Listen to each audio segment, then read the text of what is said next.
चुड़ैल की बेटी के पिछले भाग में आपने देखा कि टॉमी की खबर हर न्यूज चैनल पर आने लगती है और ये सब जगह बात फैल जाती है कि गांव में एक एलियन है। गांव वाले बहुत घबरा जाते हैं।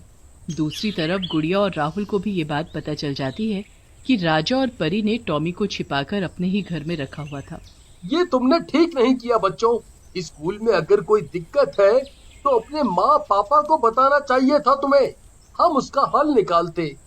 इस तरह टॉमी को यहाँ नहीं लाना चाहिए था। तभी बाहर सब गांव वालों की भीड़ जमा हो जाती है और साइंटिस्ट भी आ जाता है और दरवाजा खटखटाता है।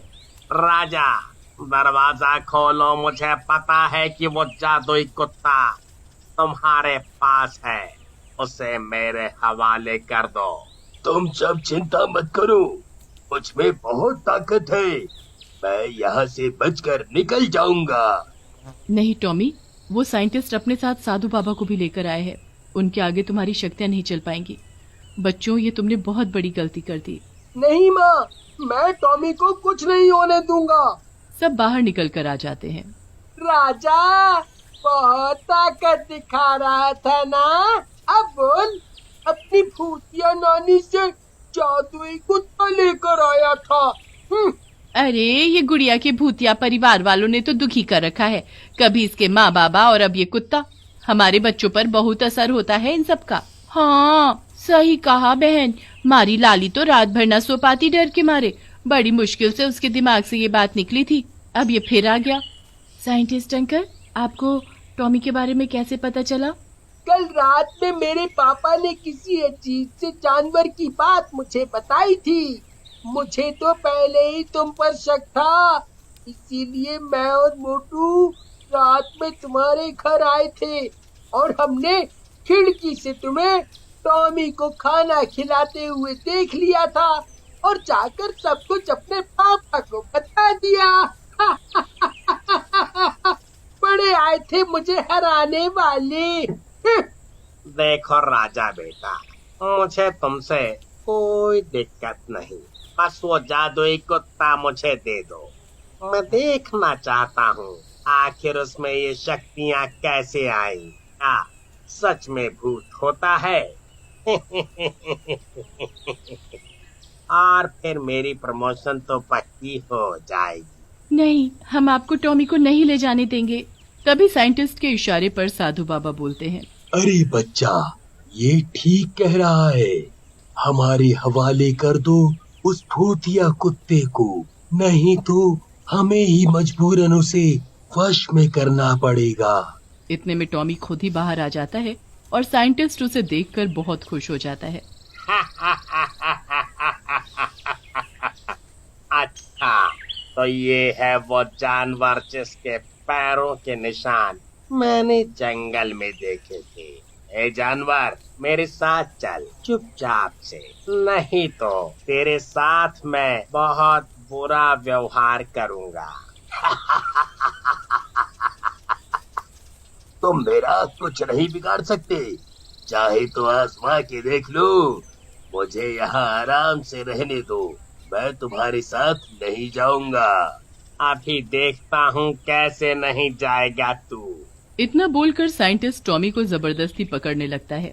टॉमी उसके हाथ पर काट लेता है। अरे मर गया रे! ओ हो, बहुत दर्द हो रहा है। ओहो! अरे पापा, ये भूतिया कुत्ता है, कहीं आप भी इसके जैसे तो नहीं बन जाओगे। अरे पापा जी, खड़े खड़े क्या देख रहे हो? कुछ करो, जल्दी कुछ करो। इसने मुझे काट दिया, मैं मरना नहीं चाहता। अरे जवानी में, वो भी कुत्ते की मौत। मुझे बचा लो, प्लीज प्लीज मुझे बचा लो। चुप करो, बेकार में शोर मत मचाओ, कुछ नहीं होगा। बाबा जी गंगा जल डालते हैं तो उसका हाथ ठीक हो जाता है। फिर बाबा जी मंत्र पढ़कर टॉमी को एक जल में कैद कर लेते हैं। राजा परी देखा, तभी मैंने हमेशा माँ पापा और टॉमी को यहाँ से दूर रखा। अब देखो ये लोग टॉमी को नहीं छोड़ेंगे, खोज के नाम पर उस बेचारे का बहुत बुरा हश्र करेंगे। तभी साधु मंत्रों की शक्ति से टॉमी को एक जाल में कैद कर लेता है। वाह वाह, अब तो मैं फेमस हो जाऊंगा। हर न्यूज चैनल पर मेरे ही चर्चे होंगे, चर्चे। नहीं, छोड़ दो मेरे टॉमी को। साधु बाबा मुझे छोड़ दो। मैंने किसी का नुकसान नहीं किया। मैं किसी को नुकसान नहीं पहुंचाना चाहता था। इस साइंटिस्ट ने आपको अपने मतलब के लिए झूठ बोला है कि मैं यहाँ सबको नुकसान पहुंचाता हूँ। चाहे तो आप गांव वालों से पूछ लो। अरे चुप कर, अब फंस गया तो बातें बना रहा है, मजा आएगा। सबसे पहले तो तेरी आंखें निकालूंगा, बहुत ही लाल लाल और डरावनी लग रही हैं। फिर इनको अमेरिका में बेचूंगा, बहुत पैसा और शोहरत कमाऊंगा। तभी गुड़िया को कुछ समझ नहीं आता कि वो टॉमी को कैसे बचाए। माँ, नानी माँ को बुलाओ, वो इसका हल जरूर निकालेंगी। तभी गुड़िया के बुलाते ही कोमल और राजू वहाँ भूतिया रूप में प्रकट हो जाते हैं। सब गांव वाले उन्हें देखकर डर जाते हैं। साधु बाबा, मेरे टॉमी को छोड़ दो, इसने किसी को नुकसान नहीं पहुँचाया। अरे कोमल बिटिया, तुम यहाँ, और इस जादुई कुत्ते को तुम जानती हो? हाँ बाबा, ये मेरा कुत्ता है टॉमी। बच्चों ने जिद की तो मैंने टॉमी को उनकी रक्षा के लिए भेज दिया, पर टॉमी ने यहाँ किसी को कोई नुकसान नहीं पहुँचाया। आप खुद ही देख लो। सब लोग बातें कर रहे होते हैं, तभी राजा जाकर टॉमी का जाल काट देता है। टॉमी जाल से आजाद हो जाता है और राजा को और परी को प्यार से चाटने लगता है। देखा बाबा इस मासूम जानवर को, इसे किसी से कुछ नहीं चाहिए। आप इसे इन साइंटिस्टों के हवाले मत करो, ये अपने मतलब के लिए इसे बहुत दर्द देंगे। आप इसे छोड़ दो। मैं हमेशा के लिए यहाँ से चली जाना चाहती हूँ अपने पति और कुत्ते के साथ। मेरी वजह से मेरी बेटी की जिंदगी में सिर्फ परेशानी ही आती जा रही है, और अब उसके बच्चे भी मेरी वजह से आज मुसीबत में फंस गए। आप मुझे मुक्ति दो, अब मैं थक गई हूँ। बाबा, कोमल बेटिया सही कह रही है। इसने या इसके भूतिया पति ने हमें कभी परेशान नहीं किया। आप इन्हें मुक्ति दिलाओ। वो तो हमारे छोटे छोटे बच्चे इनसे डरते हैं, इसीलिए हम इनको गांव में रहने से मना किए थे। हाँ, और कौन बात नहीं है। कोमल गुड़िया और राहुल को गले से लगा लेती है। बेटी, अपना ध्यान रखना और बच्चों का भी। राजा रानी चुड़ैल के गले लग जाते हैं। नानी, हमें छोड़ के मत जाओ। नहीं बेटा, अब बस, तुम्हारी नानी अब बहुत बूढ़ी हो गई है, थक गई है।